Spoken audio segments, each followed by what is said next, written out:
सब लोग तैयार है वचन सुनने के लिए? मैं तैयार हूँ बताने के लिए। और कैंपस पर हम परमेश्वर के पास जाए, हम प्रार्थना करेंगे। आप मेरे लिए प्रार्थना करें, मैं आपके लिए प्रार्थना करूँगी।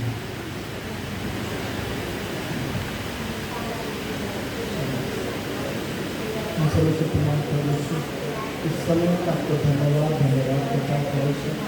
आप महान सर्वशक्तिमान परमेश्वर, आप सर्वव्यापी, सर्वज्ञानी, सर्वोत्तम परमेश्वर है। इस समय में यहाँ पर आपने खड़ा किया परमेश्वर मुझे, मैं चाहता हूँ परमेश्वर मेरे मुख के द्वारा जो भी वचन निकले यहाँ पर बेटे हर एक भाई बहन के हृदय तक पहुँचे और उनके जीवन में नया जीवन आए। परमेश्वर का नाम में प्रार्थना। ठीक है, तो मैंने पिछली बार जब क्या किया था बाहुबली के गुण क्या होते हैं, थोड़ा सा अपन चर्चा करेंगे। बाहुबली का गुण ऐसा होता है कि माँ बाप का आदर, कलीसिया के बारे में सोचना। मैं ज़्यादा टाइम नहीं लूँगा। बाहुबली बलवंत होता है, वचन में परिपूर्ण होता है, ये सारे गुण मैंने बताए थे। आज और एक ये लेकर आया हूँ, संकट के समय में उसका सामना करना। हम ज़्यादातर संकट का हम लोग सामना नहीं करते हैं, सिर्फ परमेश्वर दूर कर ऐसा स्थिति आएगा, उस समय में हमारे पास वो सामना करने का ज्ञान नहीं होगा। ओके, बाहुबली इसका मैं प्रमोट नहीं कर रहा हूँ, वो हमारे लिए कुछ भी नहीं है, वो उसके लिए वो हीरो है, हमारे लिए हम हीरो है। ओके, हमारे लिए सब यीशु हीरो है। एक छोटा सा क्लिप दिखाना है।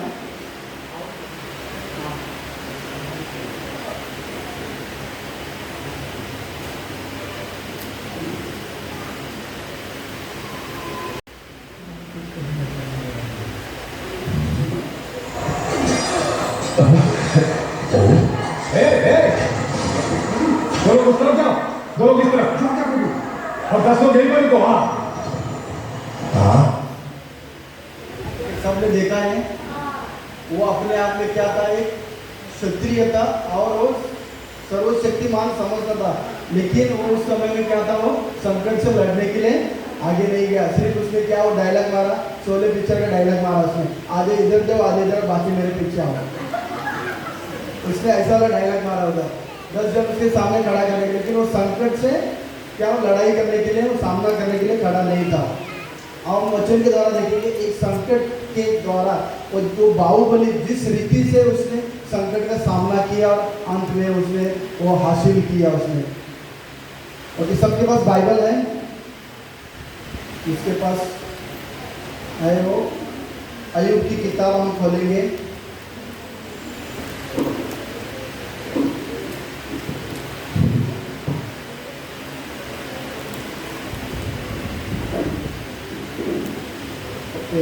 अय्यूब की किताब हम खोलेंगे। मैं 1 से 12 तक पढ़ूंगा। सबका ध्यान मेरी तरफ है। उस देश में अय्यूब नामक एक पुरुष था। वह खरा और सीधा था और परमेश्वर का भय मानता था और बुराई से दूर रहता था। उसके 7 बेटे और 3 बेटियां उत्पन्न हुई।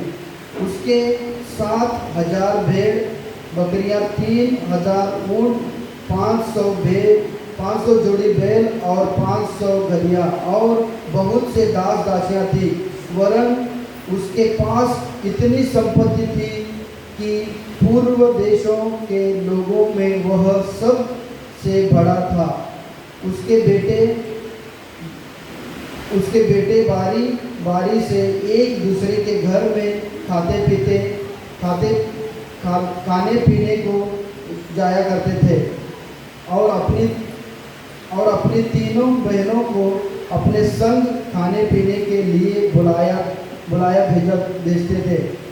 जब भोज के दिन पूरे हो जाते तब अय्यूब उन्हें बुलवाकर पवित्र करता था और बड़े बोर को उठकर उनकी गिनती के अनुसार होम बलि चढ़ाता था, क्योंकि अय्यूब सोचता था, कदाचित मेरे लड़कों ने पाप करके परमेश्वर को छोड़ दिया हो। इसी रीति अय्यूब सदैव किया करता था। एक दिन यहोवा परमेश्वर ने पुत्र उसके सामने उपस्थित हुए और उनके बीच शैतान भी आया। यहोवा ने शैतान से पूछा, तू कहाँ से आता है? शैतान ने यहोवा से उत्तर दिया, पृथ्वी पर इधर उधर घूमते फिरते और डोलते डालते आया हूँ। यहोवा ने शैतान से पूछा, क्या तूने मेरे दास अय्यूब पर ध्यान दिया है? क्योंकि उसके तुल्य खरा और सीधा और मेरा भय मानने वाला और बुराई से दूर रहने वाला मनुष्य और कोई नहीं है। शैतान ने यहोवा को उत्तर दिया, क्या अय्यूब परमेश्वर का भय बिना लाभ के मानता है? क्या तूने उसकी और उसके घर की और जो कुछ उसका है उसके चारों ओर बाड़ा नहीं बांधा? तूने तो उसके काम पर आशीष दी है और उसकी संपत्ति देश भर में फैल गई है। परंतु अब अपना हाथ बढ़ाकर जो कुछ उसका है उसे छू, तब वह तेरे मुंह पर तेरी निंदा करेगा। यहोवा ने शैतान से कहा, सुन, जो कुछ उसका है वह सब तेरे हाथ में है, केवल उसके शरीर पर हाथ न लगाना। तब शैतान यहोवा के सामने से चला गया। आमीन। तो एक धनवान व्यक्ति था, उसका नाम अय्यूब। वो बहुत ही खराब व्यक्ति था और बहुत ही क्या बोलते हैं ना, धनवान व्यक्ति भी था और परमेश्वर का भय हर समय मानने वाला व्यक्ति था। समझो कि अब के समय में देखा जाए तो हर समय परमेश्वर का प्रार्थना करना, आराधना करना और हर एक दूसरे का भलाई करना, वो परमेश्वर को जो बात है वो काम वो किया करना, और बहुत बड़ा धनवान व्यक्ति भी था। हम देखते हैं धनवान व्यक्ति होते हुए ये सब कुछ कर रहा है तो परमेश्वर उसको खरा और क्या बोल रहे हैं, उसको भला व्यक्ति है, अच्छा व्यक्ति, उसके जैसा खरा व्यक्ति कोई नहीं। परमेश्वर शैतान के सामने बता रहा है कि उसकी बड़ाई को, अय्यूब की बड़ाई को परमेश्वर बता रहा है। तो हम देखते हैं, हम मनुष्य होने के नाते इस धरती पर हमारे पास धन दौलत आते तो ऑटोमेटिक हमारे अंदर क्रोध भी आता है, हमारे अंदर क्या बोलते हैं ना, वो घमंड भी आ जाता है। हम देखते हैं अय्यूब के अंदर वो घमंड नहीं था। इतना बड़ा धन संपत्ति होते हुए उसके अंदर वो घमंड नहीं था।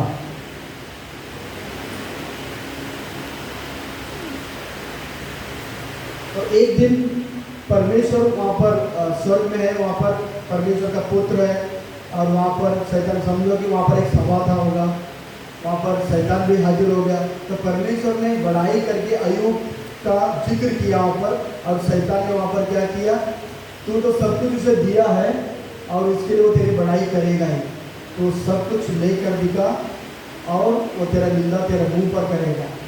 तो परमेश्वर ने उसी के हाथ में उसको सौंप दिया, तू जो चाहे कर, लेकिन उसके शरीर पर हाथ नहीं लगाना।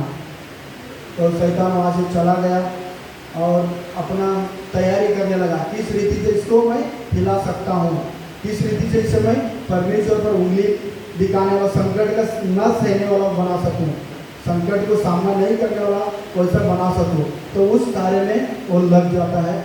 जैसे ही वो चला जाता है और वहाँ से एक व्यक्ति दौड़ कर आता है, आकर कहने लगता है कि हो सकता है उस समय मालिक यहाँ से कई लोग, उस देश के लोग आ गए और कई सारे नौकर चाकर को मारे और सब कुछ ऊँट को लेकर चले गए, और ऐसा ऊपर से एक आग बबूला जैसा आ गया और सारे भेड़ बकरी बस होकर खत्म हो गए।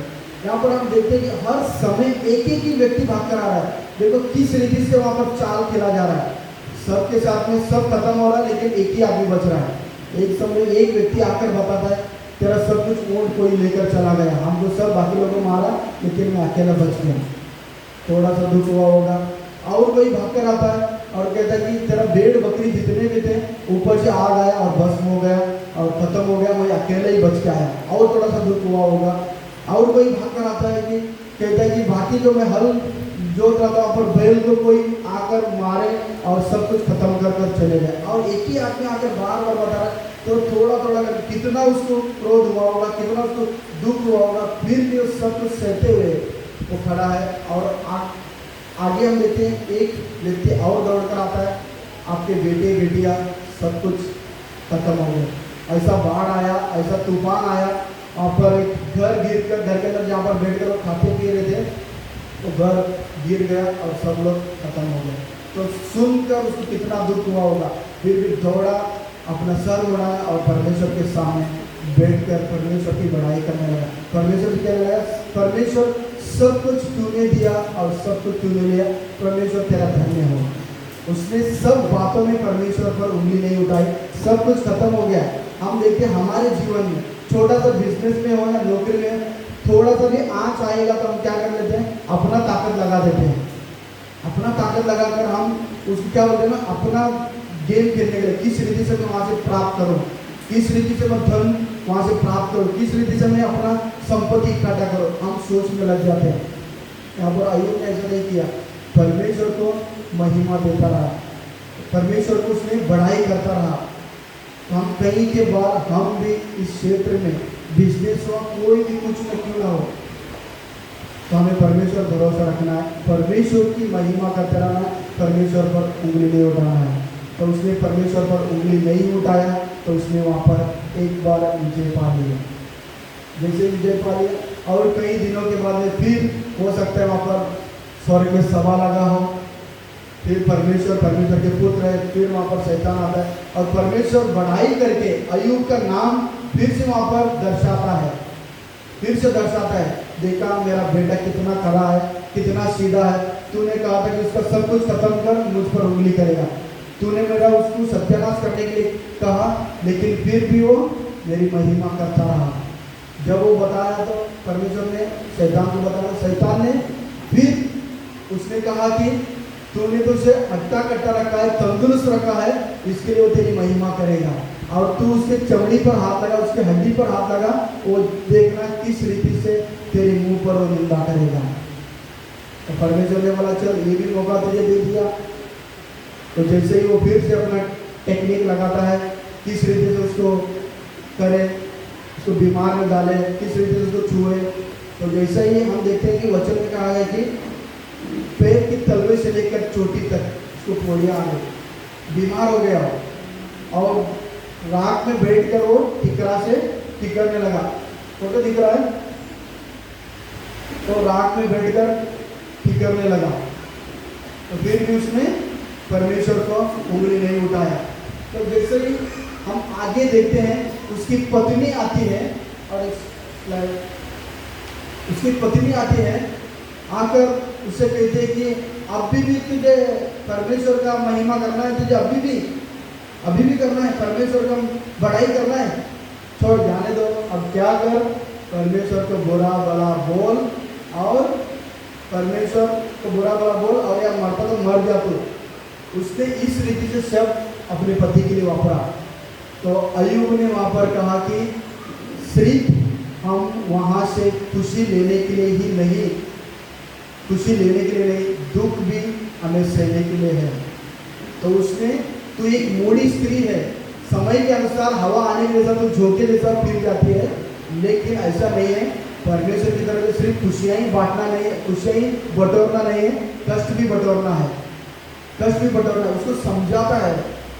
तो पत्नी के बाद में कई 3 लोग इसके दोस्त आ जाते हैं, मैं कहानी को थोड़ा फास्ट लेकर जा रहा हूँ। 3 इसके दोस्त मित्र है, चलो पीछे, एक का नाम है एलिफज, बिल्दद और सोपर, उनके 3 दोस्तों का नाम। वो लोग आते तो आते हैं और उनको दूर, वो लोग हो सकता है वो दूर देश में रहते हैं, आते हैं, खबर लगा उनको अय्यूब ऐसा व्यक्ति था, उसके जीवन में ऐसे संकट आ पड़ा है, चलो हम मिल कर आएंगे, उसको कुछ सलाह देंगे। तो वो लोग मिल कर आते हैं, उसका पूरा ऊपर से नीचे तक उसका बीमारी का कोड़िया देखकर वो लोग भी अंदर से क्या होना, अंदर से लोग दुखित हो जाते हैं। आकर वो लोग भी सर पे हाथ रखकर उसके सामने वो लोग भी बैठते हैं, कई समय के लिए उनके साथ बैठते हैं, जमीन पर भी बैठ जाते हैं और उसके साथ ही साथ वो लोग दुख मना रहे हैं और उनके अंदर से कुछ ना कुछ सवाल उठ रहा है। ये क्या हो सकता है, इसके अंदर ऐसा आपत्ति क्यों आ पड़ा है, क्या हो सकता है, क्या इसने पाप किया होगा, क्या इसने ये किया होगा, क्या उसने वो किया होगा।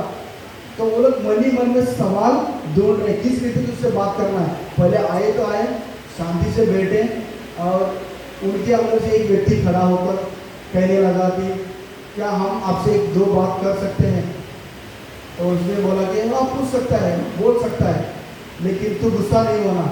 नहीं होगा, बताओ। तो जब भी वो तो पहला वाला नाम एलिपज वो खड़ा होता है और कहता है कि उसके बारे में कहता है कि मनुष्य जो परमेश्वर, मनुष्य से कुछ परमेश्वर को लाभ नहीं है, और कुछ भी मतलब ऐसा नहीं कि तो परमेश्वर का साथ छोड़ा होगा, उसके कारण से ये तुझ पर आपत्ति आ पड़ी लगता है। तो उससे पहला वो ये बात बताने से पहला उसको पहले क्या बोलते हैं ना, हम कभी कभार किसी को बता दे तो पहला उसको अपने झपेटे में लेते हैं, उसको नाम के लिए हम चार अच्छे शब्द बोलते हैं, बाद में झपेटे में लेके उसको हम ताना देते हैं। तो वैसे ही इसने भी किया, उसने पहले उसके झपेटे में लिया।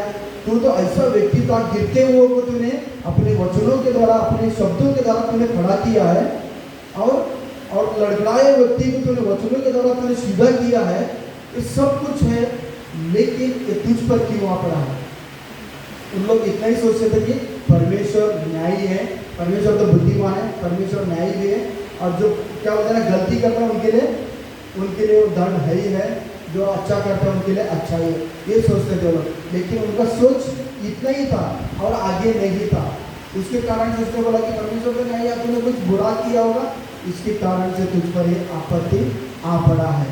तो जब बोलता था उसके बाद में दूसरा वाला व्यक्ति उठा गिरधर, वो भी बोला हाँ सही है, तूने कुछ गलत किया होगा, उसके कारण से तेरे ऊपर आ पड़ा है। उसके बाद में लास्ट वाला भी सोपर ने भी कहा कि हाँ सही है, इसके कारण से ही हो सकता है तुझ पर आ पड़ा।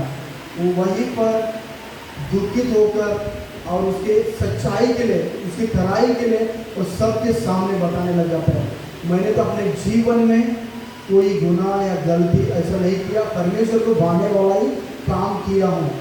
बताते बताते इतना दुखित हो गया, उसने परमेश्वर पर क्या बोलते ना, थोड़ा सा उंगली तो नहीं उठाया, लेकिन उसका बुद्धि पर उस नाराजगी दिखाया। उंगली तो नहीं उठाया, परमेश्वर के ऊपर थोड़ा सा नाराजगी दिखाया। तो परमेश्वर क्रोधित नहीं हुआ, लेकिन परमेश्वर किन पर क्रोधित हुआ, इन पर। ये लोग संभालने की बजाय बिगाड़ने के लिए आए थे, इन पर नाराज हुआ परमेश्वर। तो परमेश्वर ने, हम आगे देखते हैं, कहानी को मैं थोड़ा सा और जोर से लेके जा रहा हूँ। Next slide.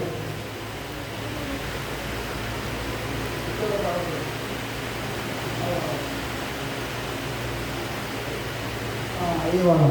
तो परमेश्वर ने क्या किया ना, अय्यूब को बुलाया, देख संसार को स्टार्ट से मैंने बनाया, और जैसा बोलते ना, हमारा जो धरती जो है हवा में लटका है, ये सब कुछ मैंने लटकाया है, परमेश्वर बोला मैंने लटकाया है, और बारीक चिन्ह हर एक चीज को बताया कि ये सब कुछ मैंने बनाया, और किस रीति से मैं सबको संभालना हूँ उसको समझाया। उसके बाद में वो समझ गया, समझ के और वो जाकर अपने आप को परमेश्वर के सामने वो दंडवत करके क्षमा मांगा, और परमेश्वर को वो धन्यवाद करने लगा, अपने आप को पश्चाताप भी किया उसने। Next slide. हाँ ये वाला, तो परमेश्वर के सामने दंडवत करके परमेश्वर का वो धन्यवाद करना। हम देखते हैं परमेश्वर ने इस सारे संसार को परमेश्वर ने बनाया, और परमेश्वर किस रीति से सब चला रहा है हम देखकर थोड़ा सा ना, एक पिक्चर आया था, गॉड टू सी ग्रेट हो, आप लोगों ने देखा होगा। अमिताभ बच्चन वो परमेश्वर का रोल कर रहा है, और सलमान खान सिर्फ कुड़कुड़ाने वाला, सिर्फ उंगली उठाने वाला होता है। उस समय अमिताभ बच्चन ने उसको बोला कि एक काम कर, एक दिन में तू चला के दिखा धरती को तू चला के दिखा। तो उसने बोला कि ये मेरी बस की बात है, सिर्फ वो आवाज तंग सुनकर वो मेरी बस की बात है नहीं। परमेश्वर जो भी कुछ है सही रीति से संभाल रहा है, चला रहा है। उसने क्या किया, अय्यूब ने समझ लिया। तो हम इस कहानी के द्वारा मैं आप लोगों को ये बताना चाहता हूँ, अय्यूब ने हर समय जितना भी संकट आया उस संकट को अपने अंदर लिया, और उस संकट का सामना किया, उसने अब मैंने वो क्लिप दिखाया था, उसने संकट का सामना नहीं किया। हम लोग भी हमारे जीवन में ऐसे ही करते हैं। आप बोलोगे कैसा? हम तो अपने आप को समझते हैं हम सूरवीर है। मैं तो अपने आप को सोचता हूँ सूरवीर, कई बार मैं भी गिर जाता हूँ। यहाँ पर सब लोग थोड़ा सा शांत हो गए। एक छोटा सा एक क्या होता है टैबलेट बोलता हूँ, जो जोक दे देता हूँ। और एक पति पत्नी का जोक है। पति ऑफिस को जा रहा है, थोड़ा मेरी तरफ सबका ध्यान मेरी तरफ है। पति काम पे जा रहा है और पत्नी बोलता है कि जी शाम को जल्दी आना, हमको पिक्चर जाना है। तो पति ने मजाक के मोड में आके क्या बोला, मैं लेट आएगा तो पत्नी ने बोला तो सही समय पर आएगा ना, बीजेपी का जो चुनाव का चिन्ह है उससे मैं आपका स्वागत करूंगी। क्या बोला? अब सही समय पर आओगे तो बीजेपी का चिन्ह जो चुनाव है उससे मैं स्वागत करूंगी। आप लेट आओगे तो कांग्रेस का चिन्ह चुनाव के स्वागत करूंगी। और आप और भी लेट आए, केजरीवाल का चिन्ह के चुनाव से मैं स्वागत करूंगी। तो सब जाग गए ना थोड़ा सा। तो हम हर समय क्या करते हैं, परमेश्वर तो चाहता है हमें संकट के समय उसका सामना करें, हम निडर रहे। एक रोमियो की पत्री पढ़ना चाहूंगा, रोमियो 5 का 3 से 5 तक पढ़ूंगा।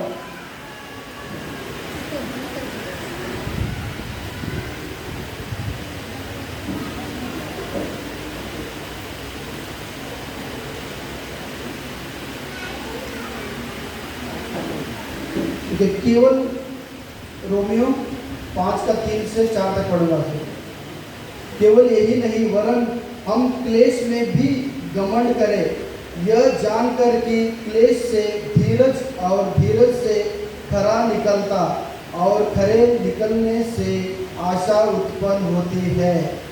तो परमेश्वर हमें क्या चाहता है, हमें क्लेश में से खरा निकलने। जब हमारे जैसे बोलते हैं ना बच्चों लोग स्कूल में जाते हैं, जब परीक्षा में पास सही तरह से वो लोग लिखेंगे तो ही पास होंगे, नहीं तो लोग पास नहीं होंगे। वैसे ही हमें परमेश्वर भी कह रहा कि क्लेश में संकट में उसका सामना करो और विजय पाओ।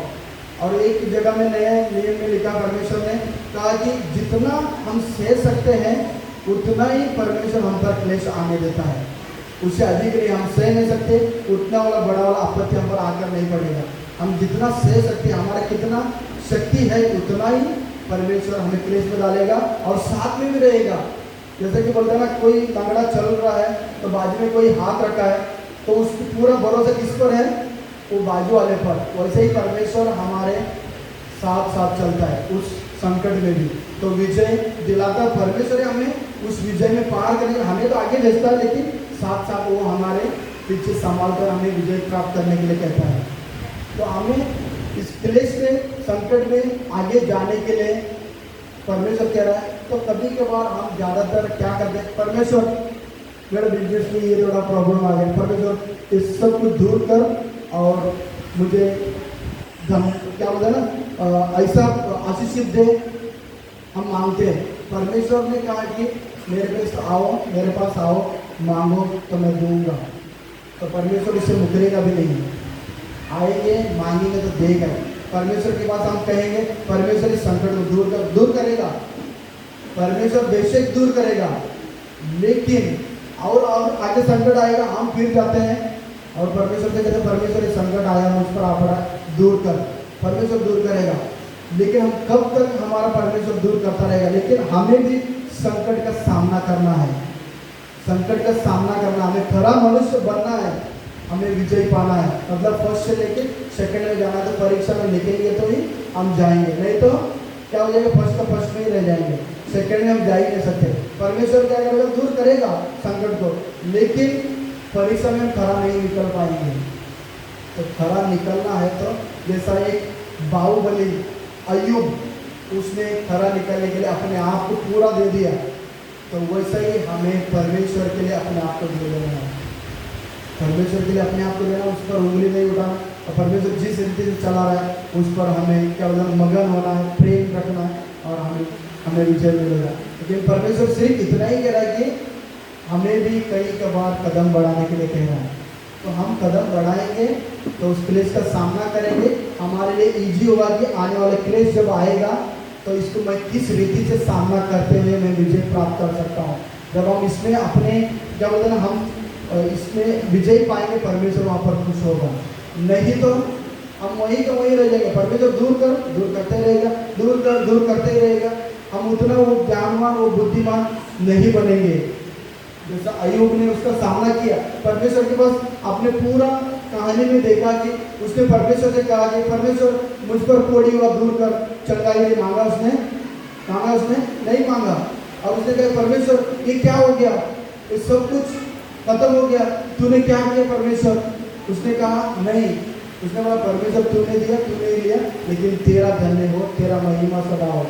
उसने मांगा नहीं, उसने क्या किया, उस संकट को अपने जीवन में लिया और उसमें चलने की क्या किया, उसने चला भी और चलने की कोशिश भी किया।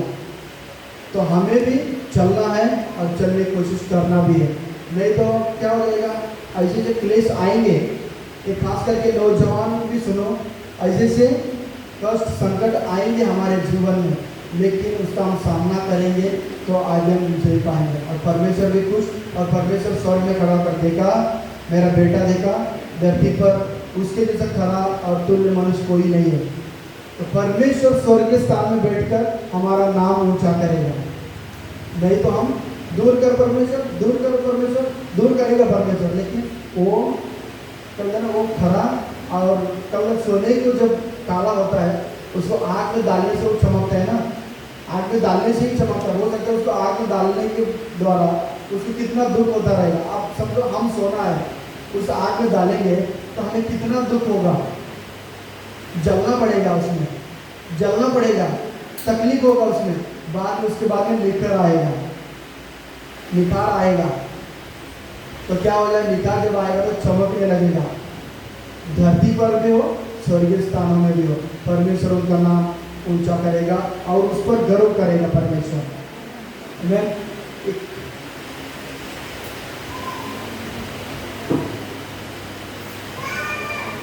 एक जैसे कि भविष्यवाणी के समय में एक बच्चे ने कोई वचन आया, भजन संहिता 11:5, परमेश्वर धर्मियों को परखता है,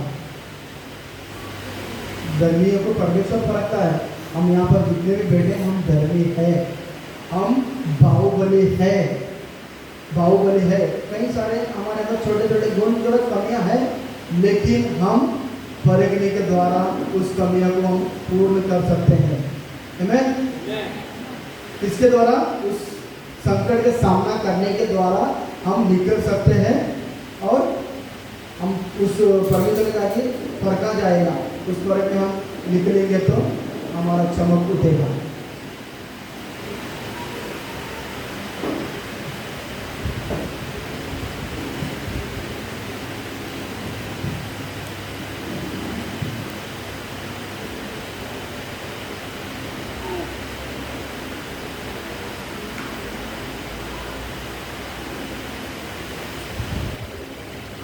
तो मैंने थोड़ा सा बीच में रोक दिया था।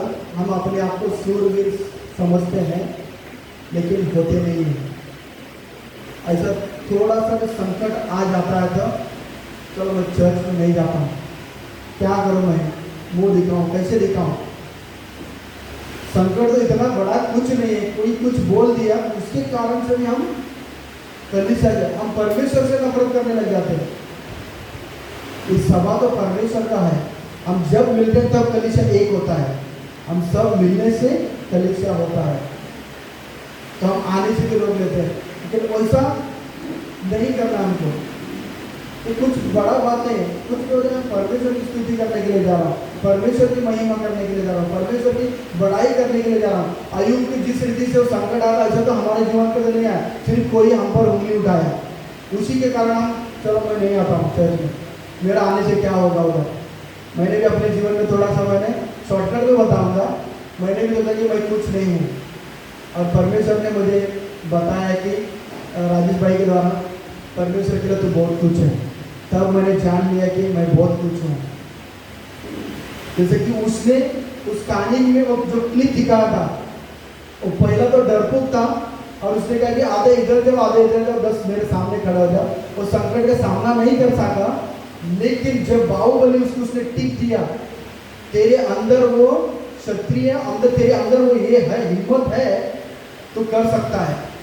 तो जब आगे देखते हैं वो पिक्चर, थोड़ा सा बहुत लोगों ने देखा तो उसको याद आ जाएगा कि उसने क्या किया, बहुत लड़ाई करने लगा और बहुत लोगों को उसने डरा कर भगा दिया। और वैसे ही हमारे अंदर भी वो हिम्मत जो है, जैसा हम इसमें क्लेश में जाएंगे, वो हिम्मत हमारे अंदर कितना है वो बाहर निकल कर आएगा। नहीं तो वो हिम्मत हम कितना है हमारे अंदर, वो निकल कर आएगा ही नहीं। हम कितना सहनशीलता हमारे अंदर है वो तब मालूम पड़ेगा हम क्लेश में जाएंगे, नहीं तो हमारे अंदर जितना हिम्मत है वो नहीं मालूम पड़ेगा। परमेश्वर चाहता है कि हम क्लेश में जाए और वहाँ पर निखर आए। मैं यहाँ तक बताकर समाप्त करना चाहता हूँ। हम खड़े हुए समय के प्रार्थना